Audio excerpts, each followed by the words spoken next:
ਗੱਲਬਾਤ ਪੰਜਾਬ ਦੇ ਵਿੱਚ ਤਿੰਨ ਪਾਰਟੀਆਂ ਸਾਨੂੰ ਪਤਾ ਹੈ ਜਿਹੜੀਆਂ ਖੇਡ 'ਚ ਨੇ ਔਰ ਉਹ ਮੁੱਦਿਆਂ ਦੀ ਗੱਲ ਨਹੀਂ ਕਰ ਰਹੀ। ਇੱਕ ਪਾਰਟੀ ਉਹਨਾਂ 'ਚ ਉਹ ਹੈ, ਉਹ ਹਰੇਕ ਹਫ਼ਤੇ ਇੱਕ ਨਵੇਂ ਸੀਐਮ, ਕੌਣ ਸੀਐਮ ਉਹਨਾਂ ਦਾ ਹੋਊਗਾ, ਇੱਕ ਨਾਂ ਨਵਾਂ ਉਡਾ ਦਿੰਦੇ ਆ। ਉਹ ਇੱਕ ਹਫ਼ਤਾ ਚੱਲਦਾ ਰਹਿੰਦਾ, ਫਿਰ ਨਵਾਂ ਨਾਂ ਆ ਜਾਂਦਾ।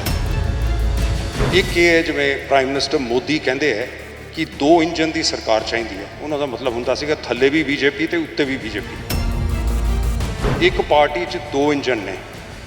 ਸ਼ਤਾਬਦੀ ਖੜੀ ਹੈ ਚੰਡੀਗੜ੍ਹ ਸਟੇਸ਼ਨ ਤੇ, ਇੱਕ ਇੰਜਨ ਕਾਲਕਾ ਨੂੰ ਜਾ ਰਿਹਾ ਤੇ ਇੱਕ ਇੰਜਨ ਦਿੱਲੀ ਨੂੰ ਜਾ ਰਿਹਾ।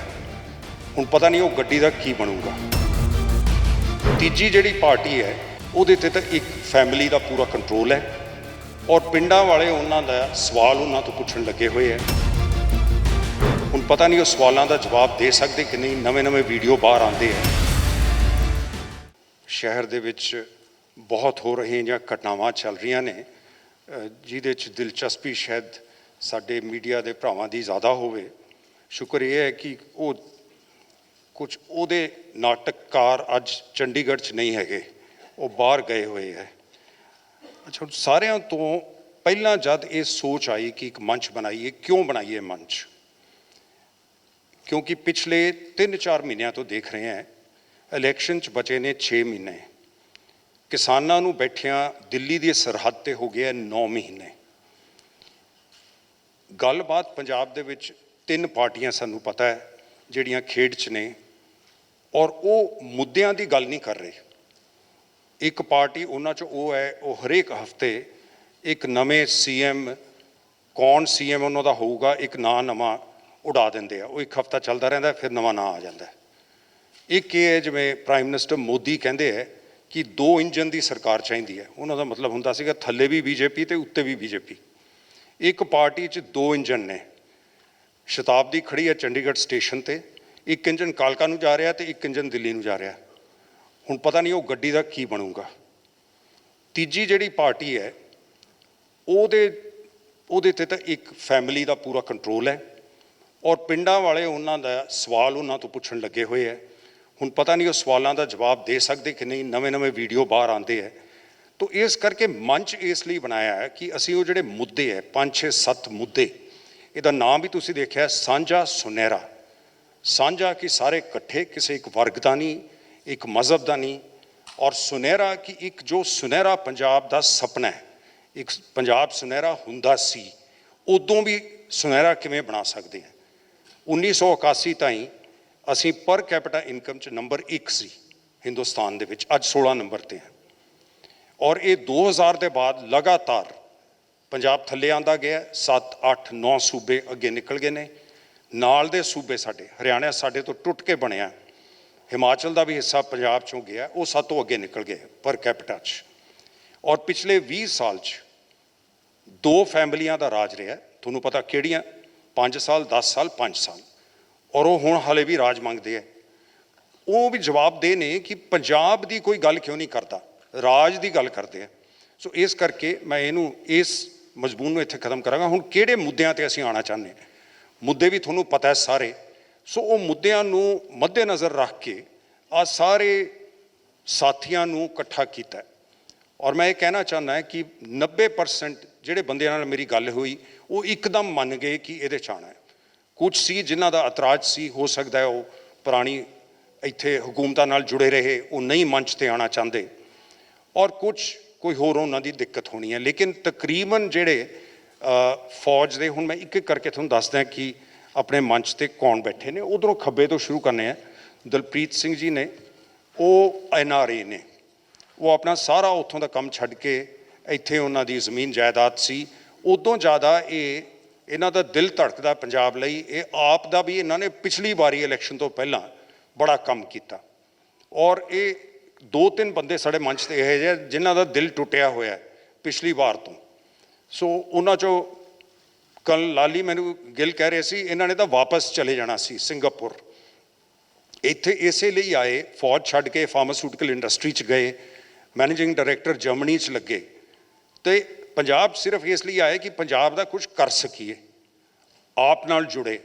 ਪਰ ਉਸ ਤੋਂ ਇੰਨਾ ਜ਼ਿਆਦਾ ਨਿਰਾਸ਼ ਹੋ ਕੇ ਇਹਨਾਂ ਨੇ ਹੁਣ ਇਰਾਦਾ ਬਣਾਇਆ ਸੀ ਕਿ ਜੁਲਾਈ ਦੇ ਮਹੀਨੇ ਇਹਨਾਂ ਨੇ ਵਾਪਸ ਚਲੇ ਜਾਣਾ, NRI ਬਣ ਜਾਣਾ ਹੈ। 1 ਮਹੀਨਾ ਤਾਂ ਨਿਕਲ ਗਿਆ, ਹਲੇ ਤਾਂ ਇਹ ਟਿਕੇ ਹੋਏ ਹੈ। ਸੋ ਸਾਡੀ ਉਮੀਦ ਹੈ ਕਿ ਨਹੀਂ ਜਾਣਗੇ ਹਲੇ ਇਹ ਵਾਪਸ।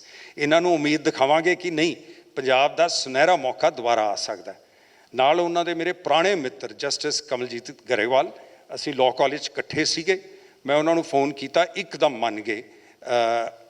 ਸਿਰਫ ਇੱਕੋ ਹੀ ਸਵਾਲ ਸੀਗਾ ਕਿ ਇਰਾਦਾ ਕੀ ਹੋਊਗਾ। ਸ਼ਾਇਦ ਕੋਈ ਹੋਰ ਸੱਜਣ ਵੀ, ਉਹ ਮਿੱਤਰ ਵੀ ਸਾਡੇ ਦੋਨਾਂ ਦੇ ਇੱਥੇ ਹੀ ਨੇ ਅੱਜ, ਉਹ ਵੀ ਕੋਈ ਐਸਾ ਮੰਚ ਬਣਾਉਣ ਜਾ ਰਹੇ ਸੀ। ਮੈਂ ਕਿਹਾ ਕੋਈ ਨਹੀਂ, ਉਹਨਾਂ ਨੂੰ ਵੀ ਬੁਲਾ ਲਿਆ, ਤੁਸੀਂ ਇਹਦੇ 'ਚ ਆ ਜਾਓ।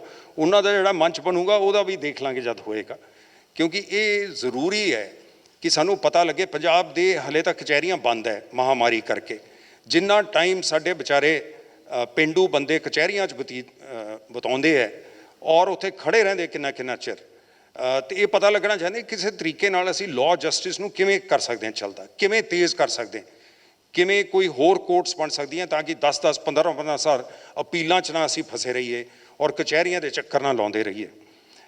ਉਹਨਾਂ ਦੇ ਨਾਲ ਬੈਠੇ ਨੇ ਮੇਜਰ ਜਨਰਲ ਸਤਬੀਰ ਸਿੰਘ। ਇਹ ਜਾਣੇ ਪਛਾਣੇ ਇਸ ਵੇਲੇ ਮਾਸਕ ਦੇ ਪਿੱਛੇ ਛੁਪੇ ਹੋਏ ਚਿਹਰੇ ਨੇ। ਤੁਸੀਂ ਦੇਖਿਆ ਹੋਣਾ 1 ਰੈਂਕ 1 ਪੈਨਸ਼ਨ ਦੀ ਜਦ ਦਿੱਲੀ 'ਚ ਬੜੀ ਸਰਗਰਮੀ ਚੱਲ ਰਹੀ ਸੀ, ਉਹ ਦੇਖੋ ਹੁਣੇ ਦਿਖਾਣਗੇ ਤੁਹਾਨੂੰ ਚਿਹਰਾ। ਤੁਸੀਂ ਇਹਨਾਂ ਦਾ ਚਿਹਰਾ ਟੀਵੀ ਤੇ ਦੇਖਿਆ ਹੋਣਾ ਹੈ। ਇਹ ਬਿਲਕੁਲ ਜੰਤਰ ਮੰਤਰ ਤੇ, ਹੁਣ ਤਾਂ ਜੰਤਰ ਮੰਤਰ ਤੇ ਕਿਸਾਨ ਗਏ ਸੀ, ਇਹਨਾਂ ਨੇ ਉੱਥੇ ਅੰਦੋਲਨ ਚਲਾਇਆ 1 ਰੈਂਕ 1 ਪੈਨਸ਼ਨ। ਔਰ ਫੌਜੀ ਜਿਹੜੇ ਸਾਡੇ ਭਰਾ ਪੰਜਾਬ 'ਚ ਰਿਟਾਇਰ ਹੋਏ ਹੈ, ਉਹਨਾਂ ਦਾ ਜੁੜਨਾ, ਉਹਨਾਂ ਦੀਆਂ ਗੱਲਾਂ ਸੁਣਨਾ ਨਿਹਾਇਤ ਜ਼ਰੂਰੀ ਹੈ, ਕਿਉਂਕਿ ਬਹੁਤ ਅਹਿਮ ਹਿੱਸਾ ਨੇ ਪੰਜਾਬ ਦਾ। ਤੇ ਜਨਰਲ ਸਾਹਿਬ ਗੁੜਗਾਉਂ ਰਹਿੰਦੇ ਨੇ, ਉੱਥੋਂ ਗੱਡੀ ਚਲਾ ਕੇ ਅੱਜ ਆਏ ਨੇ। ਇਹਨਾਂ ਨੇ ਇੱਕੋ ਹੀ ਮੇਰੇ ਤੋਂ ਵਾਅਦਾ ਲਿਆ ਸੀਗਾ ਕਿ ਜਿਹੜੇ ਕੰਮ ਇਹਨਾਂ ਨੇ ਇੱਥੇ ਪੰਜਾਬ ਇਲੈਕਸ਼ਨ ਕਮਿਸ਼ਨਰ ਨਾਲ ਚੱਕਣੇ ਹੈ, ਉਹਦੇ 'ਚ ਮੈਂ ਨਾਲ ਇਹਨਾਂ ਦੇ ਨੱਥੀ ਹੋਊਂਗਾ, ਉਹ ਮੈਂ ਹੈਗਾ। ਸੋ ਅਸੀਂ ਜਾ ਕੇ ਗੱਲ ਕਰਾਂਗੇ ਪੰਜਾਬ ਇਲੈਕਸ਼ਨ ਕਮਿਸ਼ਨਰ, ਜਿਹੜੇ ਇਹਨਾਂ ਦੇ ਮੁੱਦੇ ਇਹਨਾਂ ਨੇ ਚੱਕਣੇ। ਨਾਲ ਉਹਨਾਂ ਦੇ ਪ੍ਰੋਫੈਸਰ ਰੌਣਕੀ ਰਾਮ ਨੇ, ਉਹਨਾਂ ਦਾ ਦਲਿਤ ਇਸ਼ੂਜ਼ 'ਤੇ ਬਹੁਤ ਵੱਡਾ ਨਾਂ ਹੈ, ਬਹੁਤ ਕੰਮ ਕੀਤਾ। ਇੱਥੇ ਵੀ ਪੜ੍ਹਾਉਂਦੇ ਰਹੇ, ਬਾਹਰ ਵੀ ਪੜ੍ਹਾਉਂਦੇ ਰਹੇ, ਬਾਹਰਲੇ ਦੇਸ਼ਾਂ 'ਚ। ਔਰ ਇਹਨਾਂ ਨੇ ਬਹੁਤ ਜ਼ਿਆਦਾ ਇੰਟਲੈਕਚੁਅਲ ਕਪੈਸਿਟੀ ਸਾਡੇ ਮੰਚ 'ਚ ਲਿਆਂਦੀ ਹੈ, ਬੜੇ ਸੁਝਾਅ ਦਿੱਤੇ ਨੇ, ਜਿਹਦੇ ਨਾਲ ਕਿ ਅਸੀਂ ਠੀਕ ਰਾਹ 'ਤੇ ਪੈ ਸਕੇ ਹਾਂ। ਨਾਲ ਉਹਨਾਂ ਦੇ ਬੈਠੇ ਨੇ DGP ਡਾਕਟਰ ਭੱਟੀ। ਮੈਂ ਅੱਜ ਸਵੇਰੇ ਇਹਨਾਂ ਨੂੰ ਪੁੱਛਿਆ, ਔਰ ਇਹਨਾਂ ਦੀ ਵਿਚਾਰਿਆਂ ਦਾ ਬਹੁਤ ਪਰਸਨਲ ਬਲਿਦਾਨ ਹੈਗਾ। ਇਹਨਾਂ ਦੇ ਬੇਟੇ ਦੀ ਸ਼ਹਾਦਤ ਹੋਈ ਜਦ ਇਹ ਪੁਲਿਸ ਸੀਗੇ, ਜਦ ਅੱਤਵਾਦ ਪੰਜਾਬ 'ਚ ਚੱਲ ਰਿਹਾ ਸੀ।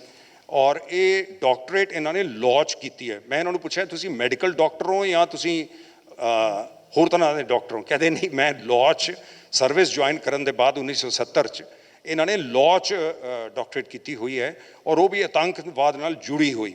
ਕੀ ਕਾਰਨ ਨੇ ਕਿ ਆਤੰਕਵਾਦ ਆਉਂਦਾ ਹੈ, ਕੀ ਕਾਰਨ ਨੇ ਅਸੀਂ ਇਹਨੂੰ ਕਿਵੇਂ ਘਟਾ ਸਕਦੇ ਹਾਂ ਜਾਂ ਕਿਵੇਂ ਨਾ ਆਵੇ, ਸੋ ਉਹਦੇ 'ਚ ਮਾਹਰ ਨੇ।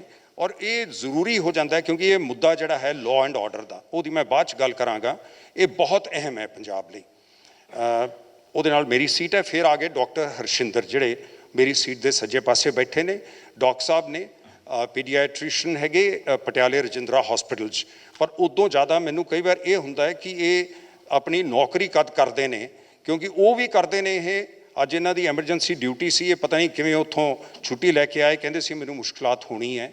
ਇਹ ਸੋਸ਼ਲ ਸੁਸਾਇਟੀ ਲਈ, ਛੋਟੀਆਂ ਕੁੜੀਆਂ ਲਈ, ਬੱਚਿਆਂ ਲਈ ਇਹਨਾਂ ਨੇ ਬੜਾ ਕੰਮ ਕੀਤਾ NGO ਚਲਾ ਕੇ, ਉਹਨਾਂ ਨਾਲ ਜੁੜੇ ਹੋਏ ਹੈ। ਫਿਰ ਇਹ ਕੈਨੇਡਾ ਵਗੈਰਾ ਟੈਲੀਵਿਜ਼ਨ 'ਤੇ ਰੇਡੀਓ 'ਤੇ ਇੱਕ ਦਿਨ ਮਿਲਣ ਆਏ ਸ਼ਾਮ ਨੂੰ ਇੱਥੇ, ਅਤੇ ਕਹਿੰਦੇ ਜੀ ਮੈਂ ਜਾਣਾ ਕਿਉਂਕਿ ਸਵੇਰੇ 3 ਵਜੇ ਮੇਰਾ ਬ੍ਰੌਡਕਾਸਟ ਹੈ ਕੈਨੇਡਾ 'ਚ।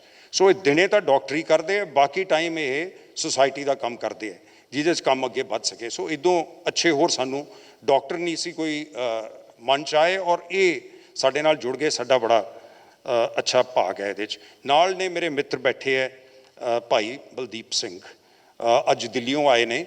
ਇਹਨਾਂ ਦਾ ਇਹ ਏਅਰਫੋਰਸ 'ਚ ਸਿਲੈਕਟ ਹੋ ਗਏ ਸੀ। ਉੱਥੋਂ ਸਿਲੈਕਸ਼ਨ ਤੋਂ ਬਾਹਰ ਨਿਕਲ ਕੇ, ਇਹਨਾਂ ਦੇ ਫਾਦਰ ਵੀ ਏਅਰਫੋਰਸ ਸੀ। ਇਹਨਾਂ ਦਾ ਪਰਿਵਾਰ ਜੁੜਿਆ ਹੋਇਆ ਗੁਰੂਆਂ ਦੀ ਬਾਣੀ ਨਾਲ, ਗੁਰੂਆਂ ਤੱਕ। ਔਰ ਇਸ ਕਰਕੇ ਸੁਲਤਾਨਪੁਰ ਲੋਧੀ 'ਚ ਇਹਨਾਂ ਨੇ ਬੜਾ ਕੰਮ ਕੀਤਾ। ਇਹਨਾਂ ਨੂੰ ਬੜਾ ਦੁੱਖ ਹੈ ਕਿ ਇਸ ਸਰਕਾਰ ਨੇ, ਜਦ ਕਿ ਇਹਨਾਂ ਨੇ ਉੱਪਰਲੀ ਲੈਵਲ ਤੱਕ ਉਹਨਾਂ ਨਾਲ ਗੱਲ ਕੀਤੀ ਸੀ, ਪੁਲਿਸ ਨੇ ਜਾ ਕੇ ਭੰਨ ਤੋੜ ਕਰਕੇ ਕਿਲੇ ਦੇ ਅੰਦਰ ਜਿਹੜੀ ਇਹਨਾਂ ਨੇ ਵਿਰਾਸਤ ਪੁਰਾਣੀ ਉੱਥੇ ਇਕੱਠੀ ਕੀਤੀ ਸੀ, ਉਹਦੀ ਭੰਨ ਤੋੜ ਕੀਤੀ। ਅਤੇ ਇਹਨਾਂ ਨੂੰ ਮੈਂ ਲੈ ਕੇ ਗਿਆ ਉੱਦਣ, ਇੱਕ ਮੰਤਰੀ ਕੋਲ ਵੀ ਲੈ ਕੇ ਗਿਆ ਜੀ, ਇਹਨਾਂ ਦੀ ਮਦਦ ਕਰੋ ਤਾਂ ਕਿ ਪੰਜਾਬ ਦੀ ਜਿਹੜੀ ਸਾਂਝੀ ਵਿਰਾਸਤ ਹੈ, ਸੱਭਿਆਚਾਰਕ ਅਤੇ ਰਿਲੀਜਨ ਨਾਲ ਮਿਲੀ ਹੋਈ, ਉਹਦੇ ਇਹ ਬਹੁਤ ਜ਼ਿਆਦਾ ਉਹਦਾ ਨਿਚੋੜ ਹੈ ਇਹਨਾਂ ਕੋਲ। ਔਰ ਜਦ ਇਹ ਬੋਲਣਗੇ 5 ਮਿੰਟ ਤੁਹਾਨੂੰ ਆਪੇ ਹੀ ਪਤਾ ਲੱਗ ਜਾਏਗਾ ਕਿ ਇਹਨਾਂ ਦਾ ਰੋਲ ਕੀ ਹੋ ਸਕਦਾ ਹੈ। ਪੰਜਾਬ ਨੂੰ ਜੇ ਤੁਸੀਂ ਸੁਨਹਿਰੇ ਮੋੜ ਤੇ ਲਿਆਉਣਾ ਹੈ ਤਾਂ ਪੰਜਾਬ ਦਾ ਉਹ ਪਿਛੋਕੜ ਵੀ ਇਕੱਠਾ ਕਰਨਾ ਪਏਗਾ ਜਿਹਦੇ 'ਚ ਅਸੀਂ ਸਾਰੇ ਜੁੜੇ ਹੋਏ ਸੀ, ਸਾਡੇ ਮਜ਼ਹਬ ਜੁੜੇ ਹੋਏ ਸੀ, ਔਰ ਜਿਹੜਾ ਗੁਰੂਆਂ ਦਾ ਮੈਸੇਜ ਹੈ ਜੇ ਅਸੀਂ ਉਹਨੂੰ ਭੁੱਲ ਜਾਵਾਂਗੇ ਤਾਂ ਫਿਰ ਪੰਜਾਬ 'ਚ ਸੁਨਹਿਰਾ ਮੌਕਾ ਆ ਹੀ ਨਹੀਂ ਸਕਦਾ। ਉਹਨਾਂ ਦੇ ਨਾਲ ਹੈਗੇ ਜੈਦੀਪ ਜੀ, ਇਹ ਬੜੇ ਇਹਨਾਂ ਦਾ ਕੰਟਰੀਬਿਊਸ਼ਨ ਰਿਹਾ, ਚੈਰਿਟੀ ਕਰਦੇ ਨੇ, ਅੱਗੇ ਵੀ ਪਾਰਟੀਆਂ ਨਾਲ, ਇਹ ਵੀ ਆਪ ਨਾਲ ਜੁੜੇ ਰਹੇ ਕਿਸੇ ਟਾਈਮ ਤੇ ਇਹਨਾਂ ਨੂੰ ਅਸੀਂ ਜੋੜਿਆ ਆਪਣੇ ਨਾਲ ਕਿ ਤੁਸੀਂ ਵੀ ਸਾਨੂੰ ਸੁਝਾਅ ਦਿਓ। ਨਾਲ ਉਹਨਾਂ ਦੇ ਬੈਠੇ ਨੇ ਇੱਧਰ ਏਅਰ ਮਾਰਸ਼ਲ ਗਿੱਲ। ਮੈਂ ਇੱਕ ਦਿਨ ਹੱਸ ਰਿਹਾ ਸੀਗਾ, ਹਲੇ PS ਗਿੱਲ ਨਹੀਂ ਆਏ, DGP, ਉਹਨਾਂ ਨੂੰ ਕੋਈ ਮਜਬੂਰੀ ਹੋਣੀ ਹੈ। ਮੈਂ ਕਿਹਾ ਇਹਦਾ ਮੰਚ ਦਾ ਨਾਂ ਸਾਂਝਾ ਨਹੀਂ, ਇਹਨੂੰ ਕਰ ਦਈਏ ਗਿੱਲ ਐਂਡ ਦਿਸ ਥਿੰਗ ਮੰਚ, ਕਿਉਂਕਿ 3 ਗਿੱਲ ਨੇ ਸਾਡੇ ਇੱਥੇ। ਸੋ ਏਅਰ ਮਾਰਸ਼ਲ ਗਿੱਲ ਏਵੀਏਸ਼ਨ 'ਚ ਪੰਜਾਬ ਸਰਕਾਰ ਦੇ ਐਡਵਾਈਜ਼ਰ ਰਹੇ, ਔਰ ਇਹ ਦੱਸ ਰਹੇ ਸੀ ਜਦ ਅਸੀਂ ਗੱਲ ਹੋਈ ਕਿ ਦੇਖੋ ਇਹ 4 ਸਾਡੇ ਕੋਲ ਹਵਾਈ ਅੱਡੇ ਇਹੋ ਜਿਹੇ ਹੈ ਜਿੱਥੇ ਫਲਾਈਂਗ ਸਕੂਲ ਸੀਗੇ। ਇੱਕ ਤਾਂ ਮੈਨੂੰ ਯਾਦ ਹੈ ਛੋਟੀ ਉਮਰ ਤੋਂ ਹੀ ਪਟਿਆਲੇ ਕੋਲੋਂ ਜਦ ਸੰਗਰੂਰ ਨੂੰ ਜਾਓ ਹਵਾਈ ਅੱਡਾ ਤੁਹਾਨੂੰ ਨਜ਼ਰ ਆਉਂਦਾ ਖੱਬੇ ਪਾਸੇ। 4 ਹਵਾਈ ਅੱਡੇ ਨੇ, ਇੱਕ ਪਟਿਆਲੇ 'ਚ ਹੀ ਹੈਗਾ ਮਹਾਰਾਜ ਸਾਹਿਬ ਦੇ ਆਪਣੇ ਘਰ 'ਚ, ਤੇ ਫਲਾਈਂਗ ਸਕੂਲ ਸਾਡੇ ਇੱਥੇ ਚੱਲ ਨਹੀਂ ਰਹੇ। ਜਦ ਕਿ ਹਿੰਦੁਸਤਾਨ ਦੇ ਵਿੱਚ ਸਿਵਲ ਏਵੀਏਸ਼ਨ ਇੰਨੀ ਵੱਧ ਗਈ ਹੈ, ਜਹਾਜ਼ ਇੰਨੇ ਵੱਧ ਗਏ ਸੀ, ਹੁਣ ਤਾਂ ਚਲੋ ਮਹਾਮਾਰੀ ਕਰਕੇ ਘਟੇ ਹੋਏ ਹੈ, ਤੇ ਪੰਜਾਬ ਦੇ ਮੁੰਡਿਆਂ ਨੂੰ ਟ੍ਰੇਨ ਕਿਉਂ ਨਹੀਂ ਕਰਦੇ ਅਸੀਂ? ਇਹ ਬਾਹਰ ਜਾ ਕੇ ਇੱਟਾਂ ਚੱਕ ਇਮਾਰਤਾਂ ਬਣਾਉਂਦੇ ਹੈ, ਉਹਨਾਂ ਨੂੰ ਕਿੰਨਾ ਔਖਾ ਹੈ ਟ੍ਰੇਨ ਕਰਨਾ। ਉਹ ਪਾਇਲਟ ਵੀ ਬਣ ਸਕਦੇ ਹੈ, ਉਹ ਇੰਜੀਨੀਅਰ ਵੀ ਬਣ ਸਕਦੇ ਹੈ। ਸਿਵਲ ਏਵੀਏਸ਼ਨ ਦਾ ਸੈਕਟਰ ਇਹ ਜਿਹਾ ਜਿਹਦੇ 'ਚ ਨੌਕਰੀਆਂ ਮਿਲ ਰਹੀਆਂ। ਇਹਨਾਂ ਨੂੰ ਜਦ ਆਪਾਂ ਕਹਾਂਗੇ ਦੱਸਣਗੇ ਤੁਹਾਨੂੰ ਇਹਨਾਂ ਦਾ ਕੀ ਤਜਰਬਾ ਰਿਹਾ ਇਸ ਗੱਲ 'ਚ। ਨਾਲ ਬੈਠੇ ਨੇ ਗੁਰਬੀਰ ਸੰਧੂ ਜੀ, ਇਹ ਓਲੰਪੀਅਨ ਨੇ, ਸ਼ੂਟਰ ਨੇ, 76 ਓਲੰਪਿਕਸ 'ਚ ਰਹੇ ਹੈ। ਇਹਨਾਂ ਦਾ ਬੇਟਾ ਵੀ ਬਹੁਤ ਵੱਡਾ ਇੰਟਰਨੈਸ਼ਨਲ ਲੈਵਲ 'ਤੇ ਵਰਲਡ ਚੈਂਪੀਅਨ ਰਿਹਾ, ਸ਼ੂਟਰ ਹੈ। ਅਭਿਨਵ ਬਿੰਦਰਾ ਨੂੰ 13 ਸਾਲ ਤੋਂ ਇਹਨਾਂ ਨੇ ਪਾਲ ਪੜੋਸ ਕੇ ਸ਼ੂਟਿੰਗ 'ਚ ਵੱਡਾ ਕੀਤਾ। ਸੋ ਖੇਲ ਦਾ ਇਹੋ ਜਿਹਾ ਇੱਕ ਮੁੱਦਾ ਹੈ ਜਿਹੜਾ ਪੰਜਾਬ ਜੁੜਿਆ ਹੋਇਆ। ਹੁਣ ਅਸੀਂ ਹਾਕੀ ਦਾ ਦੇਖਿਆ, ਮੇਰੇ ਅੱਖਾਂ 'ਚ ਉਦੋਂ ਪਾਣੀ ਆ ਗਏ, ਮੈਂ ਉਹ ਟਵੀਟ ਵੀ ਕੀਤੀ ਪਿਕਚਰ, ਹੁਣ ਵੀ ਦੇਖੋ ਆਵਾਜ਼ ਭਰ ਰਹੀ ਹੈ। ਉਹ ਮੁੰਡਾ ਆਪਣੀ ਮਾਂ ਦੀ ਗੋਦੀ 'ਚ ਪਿਆ ਔਰ ਮੈਡਲ ਮਾਂ ਦੇ ਗਲੇ 'ਚ ਪਾਇਆ ਹੋਇਆ, ਹਾਕੀ ਦਾ ਕਪਤਾਨ ਸਾਡਾ। ਮੈਂ ਕਿਹਾ ਇਹ ਪੰਜਾਬ ਹੈ। ਉਸ ਤੋਂ ਵੀ ਅਸੀਂ ਰਹਿ ਗਏ ਖੇਡਾਂ ਤੋਂ। ਔਰ ਦੇਖੋ ਮੈਂ ਇਹ ਸੋਚਿਆ ਸੀਗਾ ਕਿ ਸ਼ੁਰੂ ਕਰਨ ਤੋਂ ਪਹਿਲਾਂ ਅਸੀਂ 1 ਮਿੰਟ ਸਾਇਲੈਂਸ ਕਰਾਂਗੇ, ਹੁਣ ਕਰਦੇ ਹਾਂ ਜੇ ਸਾਰੇ ਜਾਣੇ ਖੜੇ ਜਾਣ ਮਿਲਖਾ ਸਿੰਘ ਦੇ ਗੁਜ਼ਰਨ ਦਾ, ਔਰ ਫਿਰ ਮੈਂ ਉਹਨਾਂ ਦੀ ਗੱਲ ਕਰਾਂਗੇ। ਜੇ 1 ਮਿੰਟ ਲਈ ਅਸੀਂ ਖੜੇ ਹੋ ਕੇ ਸ਼ਾਂਤ ਹੋ ਜਾਈਏ ਮਿਲਖਾ ਸਿੰਘ ਦੀ ਯਾਦ 'ਚ।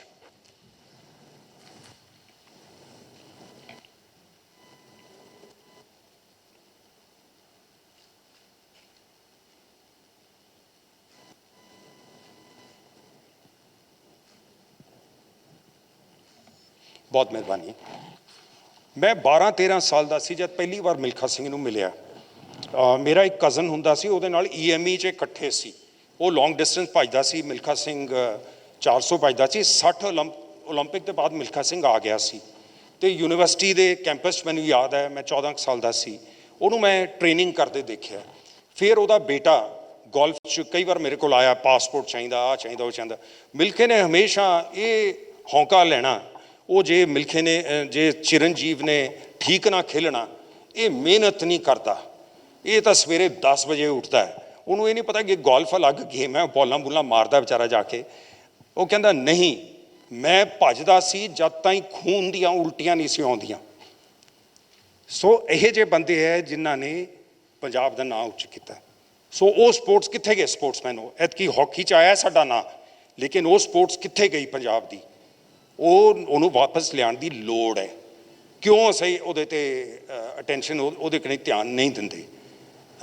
ਮਿਲਖਾ ਸਿੰਘ ਦਾ ਜੇ ਉਸ ਸਾਲ 1960 ਓਲੰਪਿਕ 'ਚ ਉਹ 200 ਮੀਟਰ ਭੱਜਦਾ, 400 ਮੀਟਰ ਨਾ ਭੱਜਦਾ ਤਾਂ ਉਹਦਾ ਮੈਡਲ ਆਇਆ ਸੀ, ਕਿਉਂਕਿ ਜਿਹੜਾ winning time first, second, third time ਜਿਹੜਾ 200 ਮੀਟਰ ਦਾ ਸੀ, ਉਹ ਮਿਲਖਾ ਉਸ ਟਾਈਮ 'ਤੇ ਆਲਰੇਡੀ ਭੱਜ ਚੁੱਕਿਆ ਸੀ। 400 ਮੀਟਰ ਵਾਲੇ 'ਚ ਉਹ ਚਾਰੋਂ ਦੇ ਚਾਰੋਂ ਨੇ ਓਲੰਪਿਕ ਰਿਕਾਰਡ ਬੀਟ ਕਰਤਾ। ਉਹਦੀ ਬਦਕਿਸਮਤੀ ਇੱਕ ਤਾਂ ਬਾਹਰਲੀ ਟਰੈਕ ਮਿਲ ਗਈ, ਔਰ ਇੱਕ ਦੂਜੇ 3 ਇਹੋ ਜਿਹੇ ਆ ਗਏ ਬੰਦੇ ਜਿਹੜੇ ਬਹੁਤ ਜ਼ਿਆਦਾ ਚੰਗੇ ਸੀ ਉਹਦੇ। ਸੋ ਇਸ ਕਰਕੇ ਚਲੋ ਉਹ ਤਾਂ ਨਿਕਲ ਗਈ, ਲੇਕਿਨ ਮਿਲਖੇ ਨੇ ਜੋ ਨਾਮ ਉਸ ਟਾਈਮ 'ਤੇ ਪ੍ਰਸਿੱਧ ਕੀਤਾ, ਉਹੇ ਜਿਹੇ ਅਸੀਂ ਹੁਣ ਕਈ ਮਿਲਖਾ ਸਿੰਘ ਬਣਾਉਣੇ ਹੈ। ਉਦਣ ਵੀ ਉਹ ਮੁੰਡੇ ਨੇ ਜੈਵਲਿਨ ਦਾ ਗੋਲਡ ਜਦ ਜਿੱਤਿਆ, ਉਹਨੇ ਮਿਲਖੇ ਦੇ ਨਾਂ ਕਿਹਾ। ਨਾਲ ਹੈਗੇ ਜੀ ਕੈਪਟਨ ਬਾਜਵਾ, ਇਹ ਪਹਿਲਾਂ ਐਮਰਜੈਂਸੀ ਕਮਿਸ਼ਨ ਅਫਸਰ ਸੀਗੇ, ਫਿਰ ਇਹ ਰਿਜ਼ਰਵ ਬੈਂਕ 'ਚ ਰਹੇ। ਇਹਨਾਂ ਨੇ ਰੂਰਲ ਕ੍ਰੈਡਿਟ 'ਤੇ ਪਿੰਡਾਂ ਨੂੰ ਪੇਂਡੂਆਂ ਨੂੰ ਕਰਜ਼ਾ ਦਿੱਤਾ ਜਾਂਦਾ ਹੈ, ਉਹਦੇ 'ਤੇ ਬੜਾ ਕੰਮ ਕੀਤਾ ਰਿਜ਼ਰਵ ਬੈਂਕ 'ਚ। ਔਰ ਇਹ ਕਰਜ਼ਾ ਦਾ ਬਹੁਤ ਵੱਡਾ ਮੁੱਦਾ ਹੈ ਪੰਜਾਬ 'ਚ। ਸਾਡੀ ਇਕੋਨਮੀ ਉਦੋਂ ਤਾਈਂ ਵਾਪਸ ਨਹੀਂ ਆ ਸਕਦੀ ਜਦ ਤਾਈਂ ਅਸੀਂ ਕਰਜ਼ਾ ਜਿਹੜਾ ਪੰਜਾਬ 'ਤੇ ਚੜ੍ਹਿਆ ਹੋਇਆ ਹੈ, ਜਿਹੜਾ ਲੋਕਾਂ 'ਤੇ ਚੜ੍ਹਿਆ ਹੋਇਆ ਹੈ, ਕਿਸਾਨਾਂ 'ਤੇ ਚੜ੍ਹਿਆ ਹੋਇਆ ਹੈ, ਉਹਦਾ ਕੀ ਹੱਲ ਹੈ, ਉਹ ਮੁੱਦੇ ਅਸੀਂ ਜਦ ਡਿਬੇਟ ਕਰਾਂਗੇ ਉਸ ਨੂੰ ਲੈ ਕੇ ਆਵਾਂਗੇ ਸਾਹਮਣੇ। ਐਂਡ ਕਰਨਲ ਸਾਹਿਬ ਨੂੰ ਤਾਂ ਤੁਸੀਂ ਪਹਿਲਾਂ ਮਿਲੇ ਹੀ ਹੋ। ਹੁਣ ਜਲਦੀ ਮੈਂ ਇੰਟਰੋਡਕਸ਼ਨ ਕਰਦੇ ਥੀਮਸ ਵੈਸੇ ਸਾਰੀਆਂ ਮੁੱਦੇ ਚੱਕ ਲਏ ਨੇ, ਪਰ ਮੈਨੂੰ ਮੈਂ ਸ਼ੁਰੂ 'ਚ ਇਹ ਕਹਿਣਾ ਹੈ ਕਿ ਸਾਡਾ ਕੀ ਹੈ, ਇਰਾਦਾ ਕੀ ਹੈ। ਇਰਾਦਾ ਇਹ ਹੈ ਕਿ ਪੰਜਾਬ 'ਚ ਅਸੀਂ ਉਹ ਮੁੱਦਿਆਂ 'ਤੇ ਡਿਬੇਟ ਕਰੀਏ। ਇਹ ਪਾਰਟੀਆਂ ਜਿੱਧਰ ਨੂੰ ਡਿਬੇਟ ਲਿਜਾ ਰਹੀਆਂ ਉਹ ਇਹਨਾਂ ਨੂੰ ਕਰੀ ਜਾਂਦਾ ਜੋ ਇਹਨਾਂ ਨੇ ਕਰਨਾ ਹੈ। ਮੁੱਦੇ ਜਿਹੜੇ ਹੈਗੇ, ਸਾਰਿਆਂ ਤੋਂ ਵੱਡਾ ਮੁੱਦਾ ਇਸ ਵੇਲੇ ਬਣਿਆ ਹੋਇਆ ਹੈ ਕਿਸਾਨ ਅੰਦੋਲਨ ਦਾ। ਲੇਕਿਨ ਕਿਸਾਨ ਅੰਦੋਲਨ ਕੱਲਾ ਮੁੱਦਾ ਨਹੀਂ ਹੈ। ਉਹ ਜਿਹੜੇ ਕਾਨੂੰਨ ਬਣੇ ਆ, ਕਾਲੇ ਕਾਨੂੰਨ ਬਣੇ ਆ, ਉਹ ਗਲਤ ਹੈ, ਉਹ ਵਾਪਸ ਲੈ ਲੈਣੇ ਚਾਹੀਦੇ ਹੈ, ਧੱਕੇ ਨਾਲ ਲਗਾਏ ਗਏ ਹੈ, ਇਹਦੇ 'ਚ ਕੋਈ ਦੋ ਰਹਿ ਨਹੀਂ। ਲੇਕਿਨ ਕਾਨੂੰਨ ਜੇ ਵਾਪਸ ਵੀ ਹੋ ਜਾਂਦੇ ਹੈ ਤਾਂ ਜਿਹੜਾ ਖੇਤੀਬਾੜੀ ਦਾ ਸੰਕਟ ਹੈ ਪੰਜਾਬ ਦਾ, ਉਹ ਖਤਮ ਨਹੀਂ ਹੋ ਜਾਂਦਾ। ਇਹ ਤਾਂ ਸਿਰਫ ਇੱਕ ਕਿਸਾਨ ਵੱਡੇ ਨੇਤਾ ਨਾਲ ਮੁਲਾਕਾਤ ਹੋਈ ਸੀ, ਉਹਨਾਂ ਨੇ ਕਿਹਾ, ਕਹਿੰਦੇ ਇਹ ਤਾਂ ਇੰਝ ਹੈ ਜਿਵੇਂ ਪੇਸ਼ੈਂਟ ਹਸਪੀਟਲ 'ਚ ਹੁੰਦਾ ਹੈ, ਉਹ ਰੈਸਪੀਰੇਟਰ 'ਤੇ ਲੱਗਿਆ ਹੋਇਆ ਹੈ, ਮੋਦੀ ਸਾਹਿਬ ਆ ਕੇ ਉਹਦਾ ਪਲੱਗ ਕੱਢ ਰਹੇ ਆ ਬਾਹਰ ਕਿ ਇਹਦਾ ਰੈਸਪੀਰੇਟਰ ਬੰਦ ਕਰ ਜਾਈਏ, ਹੁਣ ਇਹਨੂੰ ਅੰਤਮ ਹੋ ਲੈਣ ਦਿਓ। ਅਸੀਂ ਕਹਿ ਰਹੇ ਹਾਂ ਨਹੀਂ, ਪਲੱਗ ਨਾ ਕੱਢਿਓ, ਮਰੀਜ਼ ਜਿਹੜਾ ਉਹ ਤਾਂ ਰੈਸਪੀਰੇਟਰ 'ਤੇ ਹੈ ਹਲੇ ਵੀ। ਜਿਹੜਾ ਇੱਥੇ ਸੰਕਟ ਹੈ ਉਹ ਸੰਕਟ ਨਹੀਂ ਦੂਰ ਹੋਣਾ ਇਹਦੇ ਨਾਲ। ਉਹ ਤਾਂ ਜ਼ਰੂਰ ਹੈ ਕਾਨੂੰਨ ਵਾਪਸ ਲੈਣ, ਲੇਕਿਨ ਅਸੀਂ ਗੱਲਾਂ ਆਪਣਾ ਧਿਆਨ ਸੰਕਟ 'ਤੇ ਵੀ ਰੱਖਣਾ ਚਾਹੀਦਾ ਹੈ ਕਿ ਜਿਹੜੇ ਅਸੀਂ ਹਰੀ ਕ੍ਰਾਂਤੀ ਦੇ ਪਹਿਲੇ ਦੌਰ ਵਿੱਚ ਕਣਕ ਔਰ ਚੌਲ ਦੇ ਸਾਈਕਲ 'ਚ ਪੰਜਾਬ ਫਸਿਆ ਹੋਇਆ ਹੈ, ਪੰਜਾਬ ਨੂੰ ਕਿਵੇਂ ਕੱਢਣਾ। 20 ਸਾਲ ਦੇ ਇਹ ਕਿਸਾਨੂ ਮੁੱਦਿਆਂ ਨਾਲ ਜੁੜੇ ਹੋਏ ਚੀਫ ਮਿਨਿਸਟਰ ਰਹੇ ਨੇ, ਇਹਨਾਂ ਨੇ ਕਿਉਂ ਕੋਈ ਮਾਡਲ ਨਹੀਂ ਬਣਾਈ, ਪਲਾਨ ਨਹੀਂ ਬਣਾਈ। ਇੱਕ ਜਿਹੜਾ ਬੰਦਾ ਅੱਗੇ ਨੂੰ ਚੀਫ ਮਿਨਿਸਟਰ ਬਣਨਾ ਚਾਹੁੰਦਾ ਹੈ, ਉਹ ਕਹਿੰਦਾ ਮੇਰੇ ਕੋਲ ਪੰਜਾਬ ਦੀ ਇੱਕ ਪਲਾਨ ਹੈਗੀ ਹੈ। ਜੇ ਪਲਾਨ ਹੈਗੀ ਹੈ ਤਾਂ ਸਲਾਹਕਾਰ ਕਿਸ ਲਈ ਰੱਖੇ ਹੈ ਬਾਅਦ 'ਚ? ਸਲਾਹਕਾਰ ਪਲਾਨ ਤੋਂ ਪਹਿਲਾਂ ਬਣਾਉਣ 'ਤੇ ਰੱਖੇ ਨਹੀਂ ਹੁੰਦੇ ਜਾਂ ਬਾਅਦ 'ਚ? ਅੱਛਾ, ਉਹ ਸਲਾਹਕਾਰਾਂ ਦਾ ਹੀ ਰੌਲਾ ਪਈ ਜਾਂਦਾ। ਪਲਾਨ ਉਹਦੇ ਬੋਝੇ 'ਚ ਹੈ, ਉਹ ਕਹਿੰਦਾ ਸਲਾਹਕਾਰ ਹਲੇ ਆਪਸ 'ਚ ਲੜੀ ਜਾਂਦੇ, ਕੋਈ ਕਸ਼ਮੀਰ 'ਤੇ ਬੋਲ ਰਿਹਾ, ਕੋਈ ਅਫਗਾਨਿਸਤਾਨ 'ਤੇ, ਕੋਈ ਪਾਕਿਸਤਾਨ 'ਤੇ। ਇਹ ਨੈਸ਼ਨਲ ਸਿਕਿਉਰਿਟੀ ਐਡਵਾਈਜ਼ਰ ਸਿਲੈਕਟ ਕਰਨਾ ਹੈ ਪੰਜਾਬ ਨੇ ਜਾਂ ਚੀਫ ਮਿਨਿਸਟਰ ਕਰਨਾ ਹੈ? ਇਹ ਸੋਚਣ ਵਾਲੀ ਗੱਲ ਹੈ ਕਿ ਮੁੱਦਿਆਂ ਉਹਨਾਂ 'ਤੇ ਰਹੋ ਜਿਹੜੇ ਪੰਜਾਬ ਦੇ ਮੁੱਦੇ ਨੇ।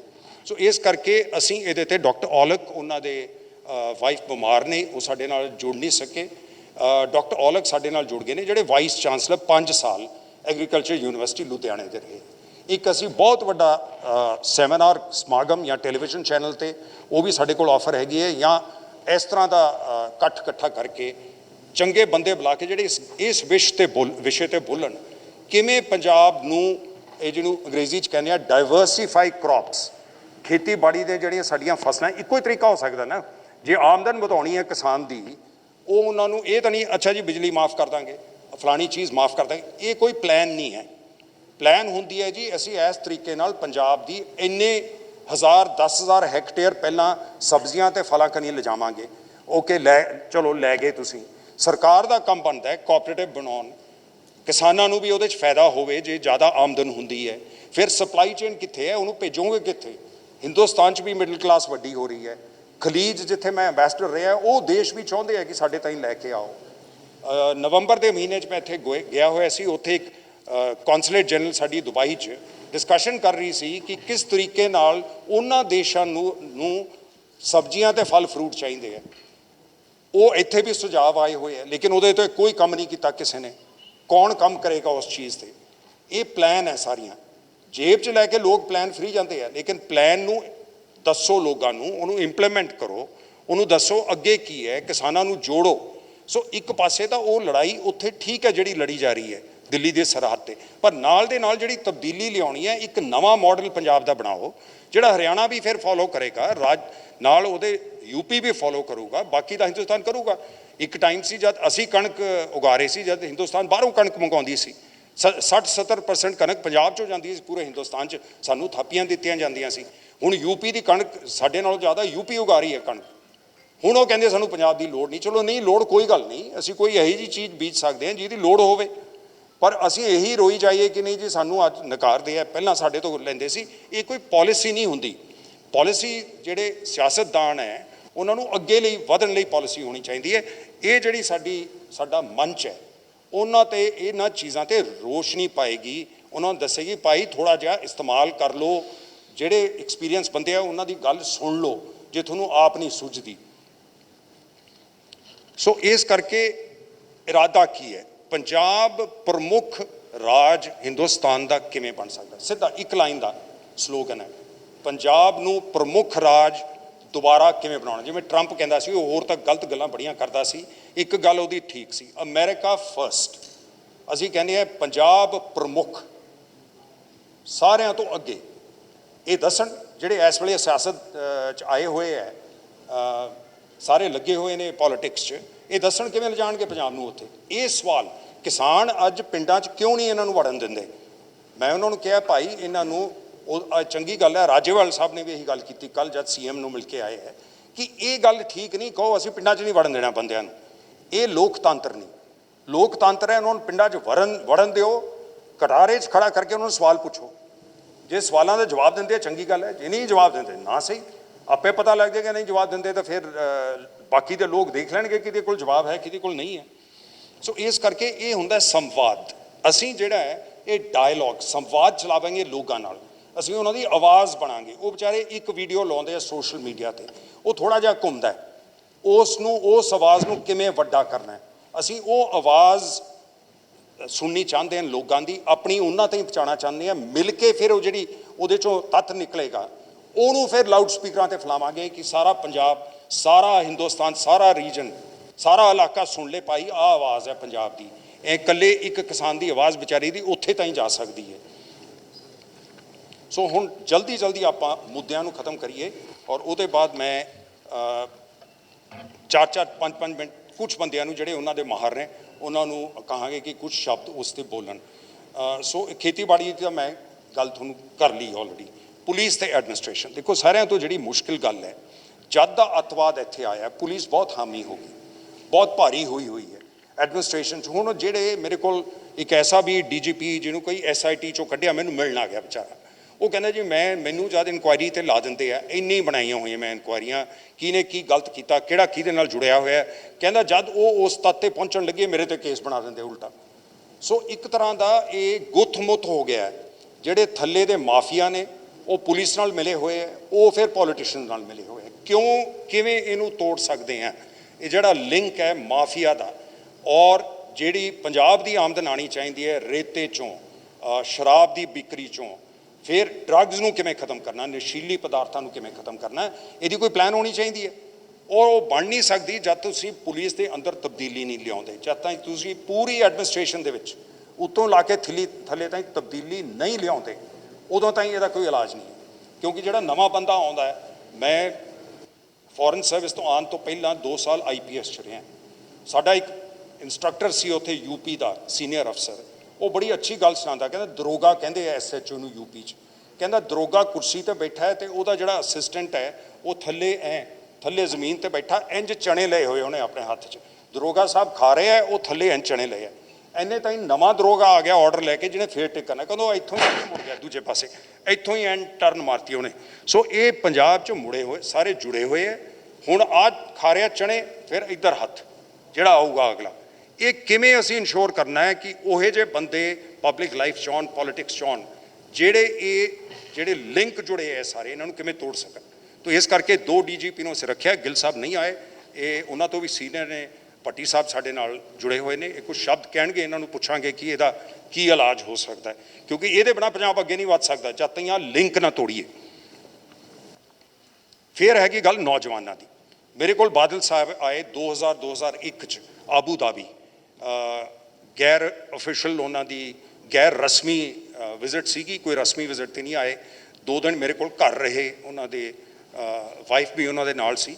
ਮੈਂ ਕਾਰ 'ਚ ਜਦ ਮੇਰੇ ਨਾਲ ਜਾਂਦੇ ਸੀ, ਮੈਂ ਕਿਹਾ ਦੇਖੋ ਬਾਦਲ ਸਾਹਿਬ, ਮੈਂ ਸਾਲ ਹੋ ਗਿਆ ਮੈਨੂੰ ਇੱਥੇ ਆਏ ਆ, ਆਹ ਮੁੰਡੇ ਜਿਹੜੇ ਪ੍ਰੋਜੈਕਟਸ 'ਤੇ ਲੱਗੇ ਹੋਏ, ਇਹ ਸਾਫੇ ਵਾਲੇ ਆਉਣੇ ਸ਼ੁਰੂ ਹੋ ਗਏ। ਹੁਣ ਇੱਥੇ ਪਹਿਲਾਂ ਸਾਫੇ ਵਾਲੇ ਮੁੰਡੇ ਨਹੀਂ ਸੀ ਨਜ਼ਰ ਆਉਂਦੇ, ਇਹ ਕਿਉਂ ਲੇਬਰ ਕਰ ਰਹੇ ਬਿਲਡਿੰਗ 'ਚ ਇੰਨੀ ਗਰਮੀ 'ਚ? ਮੈਂ ਕਿਹਾ ਇਹਦਾ ਮਤਲਬ ਹੈ ਸਾਡੀ ਜਿਹੜੀ ਕੋਈ ਪਲਾਨ ਹੈ ਪੰਜਾਬ 'ਚ ਉਹ ਚੱਲ ਨਹੀਂ ਰਹੀ। ਇਹ 20 ਸਾਲ ਪੁਰਾਣੀ ਗੱਲ ਹੈ, ਪਰ ਕੋਈ ਨਹੀਂ, ਇੱਥੋਂ ਅੰਦਰ ਇੱਥੋਂ ਬਾਹਰ।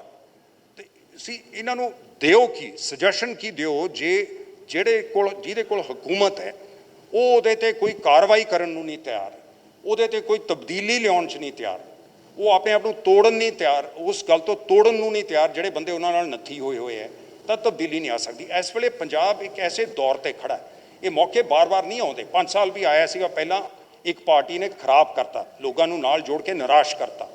ਇਹ ਮੌਕਾ ਫੇਰ ਆਇਆ ਪੰਜਾਬ ਨੂੰ। ਮਹਾਮਾਰੀ ਹੈ, ਬਿਮਾਰੀ ਕਰਕੇ ਵੱਡੇ ਇਕੱਠ ਨਹੀਂ ਹੋ ਸਕਦੇ, ਕਿਸਾਨਾਂ ਦਾ ਅੰਦੋਲਨ ਹੈ, ਪਿੰਡਾਂ ਦੇ ਲੋਕ ਜਾਗਰਤ ਹੋਏ ਹੈ। ਇਹ ਟਾਈਮ ਹੈ ਐਤਕੀ ਚੁਣੋ ਸੋਚ ਸਮਝ ਕੇ, ਬੰਦੇ ਇਹੋ ਜਿਹੇ ਚੁਣੋ। ਅਸੀਂ ਇਹੀ ਆਵਾਜ਼ ਤੁਹਾਡੀ ਉਠਾਉਣੀ ਹੈ, ਇਹੋ ਜਿਹੇ ਚੁਣੋ ਜਿਹੜੇ ਇਹਨਾਂ ਨਾਲ ਜੁੜੇ ਨਾ ਹੋਣ, ਜਿਨ੍ਹਾਂ ਕੋਲ ਅੱਛੇ ਵਿਚਾਰ ਹੋਣ, ਔਰ ਜਿਹੜੇ ਜੁੜਨਾ ਚਾਹਣ ਤੁਹਾਡੇ ਨਾਲ। ਔਰ ਫਿਰ ਤੁਸੀਂ ਇੱਕ ਐਸੀ ਸਰਕਾਰ ਹੁਣ ਬਣਾ ਸਕਦੇ ਹੋ ਜਦ ਇਲੈਕਸ਼ਨ ਹੁੰਦੀ ਹੈ, ਜਿਹਦਾ ਮੌਕਾ ਪਿਛਲੀ ਵਾਰ ਤੁਸੀਂ ਗਵਾ ਲਿਆ। ਸੋ ਨੌਜਵਾਨਾਂ ਨੂੰ ਅਸੀਂ ਕੀ, ਇੱਕ ਤਾਂ ਸਿੱਖਿਆ, ਪੜ੍ਹਾਈ, ਉਹੀਆਂ ਜਿਹੜੀਆਂ ਡਿਗਰੀਆਂ ਉਹ ਲੈ ਲੈਂਦੇ ਵਿਚਾਰੇ, ਉਹ ਨੌਕਰੀਆਂ ਨਹੀਂ ਲੈ ਸਕਦੇ। ਪੜ੍ਹਾਈ ਨੂੰ ਨੌਕਰੀਆਂ ਨਾਲ ਕਿਵੇਂ ਜੋੜਨਾ ਹੈ। ਇੱਥੇ ਫਿਰ ਜੇ ਇਨਵੈਸਟਮੈਂਟ ਨਹੀਂ ਆਉਂਦੀ, ਬਹੁਤ ਘੱਟ ਇਨਵੈਸਟਮੈਂਟ ਆਉਂਦੀ ਹੈ। ਸਾਡੀ ਜਿਹੜੀ ਇੰਡਸਟਰੀਅਲ GDP ਜਿਹੜੀ ਪੰਜਾਬ ਦੀ, ਉਹ 'ਚ 20% ਵੀ ਨੇ ਇੰਡਸਟਰੀ, 14-15-16% ਤੇ ਹੈ। ਜਦ ਤਾਈਂ ਇੰਡਸਟਰੀ, ਨੌਕਰੀਆਂ ਤਾਂ ਉਹਦੇ 'ਚ ਹੀ ਹੋਣਗੀਆਂ ਨਾ। ਕਿਸਾਨਾਂ ਦੀਆਂ ਵੀ ਨੌਕਰੀਆਂ ਹੋ ਸਕਦੀਆਂ, ਜੇ ਨਵੀਆਂ ਸਪਲਾਈ ਚੇਨ ਬਣਨਗੀਆਂ, ਜੇ ਤੁਸੀਂ ਫਸਲਾਂ ਬਦਲੋ ਉਹਦੇ 'ਚ ਵੀ ਨੌਕਰੀਆਂ ਆਉਣਗੀਆਂ। ਲੇਕਿਨ ਅਸੀਂ ਕਲੀਨ ਇੰਡਸਟਰੀ, ਦੁਨੀਆ ਇਸ ਵੇਲੇ ਚਲੀ ਗਈ, ਇੱਥੇ ਕੋਈ ਸਟੀਲ ਮਿਲ ਨਹੀਂ ਲੱਗ ਸਕਦੀ ਪੰਜਾਬ 'ਚ। ਇੱਥੇ ਵੱਡੀਆਂ ਫੈਕਟਰੀਆਂ ਲਗਾਉਣ ਦੀ ਲੋੜ ਨਹੀਂ ਹੈ। ਹੁਣ ਵੀ ਸਾਡਾ ਚੱਠਾ ਸਾਹਿਬ ਬੈਠੇ ਹੈ, ਚੀਫ ਸੈਕਟਰੀ ਵੀ ਰਹੇ ਹੈ, ਇਹਨਾਂ ਨੇ ਵੱਡੇ ਅਹੁਦੇ ਕਾਮਰਸ ਮਿਨਿਸਟਰੀ 'ਚ ਦਿੱਲੀ ਅੱਜ ਆ ਗਏ। One of the senior most chief secretaries Punjab ਦੇ ਜਿਹੜੇ ਇਸ ਵੇਲੇ ਹੋਣਗੇ ਉਹਨਾਂ 'ਚੋਂ ਨੇ। ਤੇ ਚੱਠਾ ਸਾਹਿਬ ਨੇ ਬੜਾ ਕੰਮ ਕੀਤਾ ਇਸ 'ਤੇ ਕਿ ਇੰਡਸਟਰੀ ਨੂੰ ਕਿਵੇਂ ਲਿਆਉਣਾ, ਕਹੀ ਜੀ ਇੰਡਸਟਰੀ ਲਿਆਉਣੀ ਪੰਜਾਬ 'ਚ ਸਾਫ਼। ਹੁਣ ਤਾਂ ਸਾਰੀ ਦੁਨੀਆ ਉੱਧਰ ਜਾ ਰਹੀ ਹੈ, ਰੀਨਿਊਏਬਲ ਐਨਰਜੀ ਵਾਲੀ ਕਲੀਨ ਇੰਡਸਟਰੀ। ਇੱਕ ਹੋਰ ਪਲਾਨ ਚਾਹੀਦੀ ਆ ਉਹਦੇ 'ਤੇ, ਕਹੀ ਜੇ ਬੰਦਿਆਂ ਨੂੰ। ਉਹ ਹੁਣ ਬੰਦੇ ਕਹਿੰਦੇ ਆ ਜੇ ਅਸੀਂ ਲਿਆਉਣੇ ਆ ਤੁਹਾਡੇ ਉੱਥੇ ਬੰਦੇ ਨਹੀਂ ਟ੍ਰੇਨਡ, ਜੇ ਅਸੀਂ ਰੱਖੀਏ ਬੰਦੇ ਤਾਂ ਹੀ ਆਉਣਗੇ ਨਾ। ਜੇ ਇੱਕ ਤੁਸੀਂ ਇਨਵਾਇਰਮੈਂਟ ਜਾਂ ਉਹਨਾਂ ਤੋਂ ਜੇ ਪੈਸੇ ਮੰਗਣੇ ਸ਼ੁਰੂ ਕਰੋਗੇ ਜਾਂ ਆਉਣਗੇ, ਨੈਚੁਰਲੀ ਅਗਲਾ ਭੱਜੂਗਾ ਕਿਤੇ ਹੋਰ। ਸੋ ਇਸ ਕਰਕੇ ਇੱਕ ਪੂਰੇ ਵਾਤਾਵਰਨ ਨੂੰ ਕਿਵੇਂ ਬਦਲਣਾ ਹੈ, ਜਿਹਦੇ 'ਚ ਕਿਸਾਨੀਅਤ ਬਦਲ ਜੇ, ਜਿਹਦੇ 'ਚ ਇਨਸਾਨੀਅਤ ਬਦਲ ਜੇ, ਔਰ ਜਿਹਦੇ 'ਚ ਇਹ ਇੰਡਸਟਰੀ ਦੀਆਂ ਨਵੀਆਂ ਨੌਕਰੀਆਂ ਅਸੀਂ ਬਣਾ ਸਕੀਏ। ਸੋ ਸਿੱਖਿਆ ਤੇ ਦੂਜਾ ਹੈਗਾ ਹੈਲਥ ਕੇਅਰ ਦਾ ਰਿਫਾਰਮ। ਡਾਕਟਰ ਸਾਹਿਬ ਬੋਲਣਗੇ ਉਹਦੇ 'ਤੇ। ਜਾਂ ਤਾਂ ਪ੍ਰਾਇਮਰੀ ਸੈਂਟਰ ਨੇ, ਉੱਥੇ ਕੋਈ ਜ਼ਿਆਦਾ ਡਾਕਟਰ ਨਹੀਂ, ਹਰੇਕ ਬੰਦਾ ਪ੍ਰਾਈਵੇਟ ਹਸਪੀਟਲ ਕਿ ਨਹੀਂ ਹੁੰਦੇ। ਦੇਖੋ ਜਾਂ ਤਾਂ ਬਿਮਾਰੀ ਆਈ ਹੈ, ਪ੍ਰਾਈਵੇਟ ਹਸਪੀਟਲ ਕਿੰਨੇ ਬੰਦੇ ਬਰਦਾਸ਼ਤ ਕਰ ਆਪਣੀ ਜੇਬ 'ਚੋਂ ਕੱਢ ਕੇ ਇਲਾਜ ਕਰਾ ਸਕਦੇ ਹੈ, ਕਿਉਂ ਨਹੀਂ ਹੈ। ਇੱਕ ਤਰ੍ਹਾਂ ਦਾ ਸੋਸ਼ਲ ਸਿਕਿਉਰਿਟੀ ਨੈਟਵਰਕ ਪੰਜਾਬ 'ਚ ਕਿਉਂ ਨਹੀਂ, ਕਿਉਂ ਇੱਕ ਮਿਨੀਮਮ ਇਨਕਮ ਸਕੀਮ ਨਹੀਂ ਹੈ, ਇੱਕ ਐਸਾ ਸਿਸਟਮ ਨਹੀਂ ਹੈ ਜਿੱਥੇ ਆਮ ਬੰਦਾ ਵੀ ਜਾ ਸਕੇ। ਇਹ ਜਿਹੜੇ ਪ੍ਰਾਈਵੇਟ ਹਸਪੀਟਲ ਬਣਦੇ ਹੈ, ਇਹ ਲਿਖ ਕੇ ਦਿੰਦੇ ਆ ਉਦੋਂ ਜਦ ਇਹਨਾਂ ਨੂੰ ਸਰਕਾਰ ਸਹੂਲਤਾਂ ਦਿੰਦੀ ਹੈ ਕਿ ਇੰਨੇ ਬੈੱਡ, ਇੰਨੇ ਮੰਜੇ ਅਸੀਂ ਫ੍ਰੀ ਦੇਵਾਂਗੇ ਗਰੀਬ ਬੰਦੇ ਨੂੰ। ਕੀ ਇਹ ਦੇ ਰਹੇ ਨੇ ਜਾਂ ਉਹਦੇ ਸਵਾਰਸ਼ੀ ਟਪਕਾ ਹੀ ਪਹੁੰਚ ਰਿਹਾ? ਇਹਦਾ ਕੋਈ ਕਿਸੇ ਨੇ ਐਨਾਲਿਸਿਸ ਕੀਤਾ? ਨਹੀਂ। ਕਿਉਂ ਨਹੀਂ ਉੱਥੇ ਗਰੀਬ ਬੰਦਾ ਜਾ ਸਕਦਾ? ਜੇ ਉਹ ਠੀਕ ਹੈ ਪੈਸੇ ਬਣਾ ਲੈਣ, 40-50%, 70% ਬੈੱਡ 'ਤੇ ਉਹ ਪੈਸੇ ਬਣਾ ਰਹੇ ਅਮੀਰ ਬੰਦੇ ਤੋਂ ਜਾਂ ਜਿੱਥੋਂ ਵੀ। ਗਰੀਬ ਬੰਦਾ ਤੁਸੀਂ ਦੇਖਿਆ ਜਦ ਤੂੰ ਪ੍ਰਾਈਵੇਟ ਹਸਪੀਟਲ ਜਾਂਦੇ ਕਿੰਨੇ ਹੁੰਦੇ ਆ ਉੱਥੇ ਜਿਨ੍ਹਾਂ ਦਾ ਫ੍ਰੀ ਇਲਾਜ ਹੁੰਦਾ। ਇਹ ਸਾਰੇ ਮੁੱਦੇ ਜਾਣਨ ਵਾਲੇ ਨੇ। ਔਰ ਅਖੀਰ 'ਚ ਮੈਂ ਕਹੂੰਗਾ ਕਿ ਮੈਂ ਪਹਿਲਾਂ ਵੀ ਗੱਲ ਕਰ ਲਈ, ਭਾਈ ਬਲਦੀਪ ਨੂੰ ਕਹੂੰਗਾ ਕੁਝ ਸ਼ਬਦ, ਇਹ ਤਾਂ ਮਾਹਰ ਨੇ, ਕਲਾਸੀਕਲ ਮਿਊਜ਼ਿਕ 'ਚ ਵੀ ਟ੍ਰੇਨਡ ਨੇ, ਕੁਝ ਸ਼ਬਦ ਸਾਨੂੰ ਬੋਲ ਕੇ ਦੱਸਣਗੇ ਕਿ ਕਿਵੇਂ ਪੰਜਾਬ 'ਚੋਂ ਵਿਰਾਸਤ ਵਾਪਸ ਆ ਰਹੀ ਹੈ। ਔਰ ਅਖੀਰ 'ਚ ਸਾਡੇ ਫੌਜੀ ਭਰਾਵਾਂ ਨਾਲ ਕਿਵੇਂ ਨਿਆਂ ਹੋ ਸਕਦਾ, ਕਿਵੇਂ ਅਸੀਂ ਉਹਨਾਂ ਨੂੰ ਜੋੜ ਸਕਦੇ ਹਾਂ ਆਪਣੇ ਨਾਲ, ਮਾਨ ਸਨਮਾਨ ਕਿਵੇਂ ਦੇ ਸਕਦੇ ਹਾਂ ਉਹਨਾਂ ਦੀਆਂ ਕੁਰਬਾਨੀਆਂ ਦਾ, ਉਹਨਾਂ ਦੀ ਸਰਵਿਸ ਦਾ। ਉਹਨਾਂ ਨੂੰ ਨੌਕਰੀਆਂ ਕਿਉਂ ਨਹੀਂ ਮਿਲਦੀਆਂ? ਮੈਂ ਤਾਂ ਕਹਿਣਾ ਹੈ ਉਹਨਾਂ ਨੂੰ ਪੋਲੀਟਿਕਸ ਵੀ ਆਉਣਾ ਚਾਹੁੰਦਾ। ਉਹਨਾਂ ਦੀਆਂ ਵੋਟਾਂ ਲੈ ਲੈਂਦੇ ਪੋਲੀਟੀਸ਼ੀਅਨ ਹਰੇਕ ਵਾਰੀ। ਇੱਕ ਇਹ ਨਹੀਂ ਕਹਿੰਦੇ ਕਿ 10% ਸੀਟਾਂ ਇਹਨਾਂ ਨੂੰ ਦੇਵਾਂਗੇ ਭਾਈ ਜਿਹੜੇ ਫੌਜ 'ਚ ਨੌਕਰੀ ਕਰਕੇ ਆਏ ਹੈ, ਜਿਹੜੇ ਸਰਹੱਦਾਂ 'ਤੇ ਖੜੇ ਹੈ। ਸੋ ਇਹਨਾਂ ਸ਼ਬਦਾਂ ਨਾਲ ਮੈਂ ਖਤਮ ਕਰਦਾ।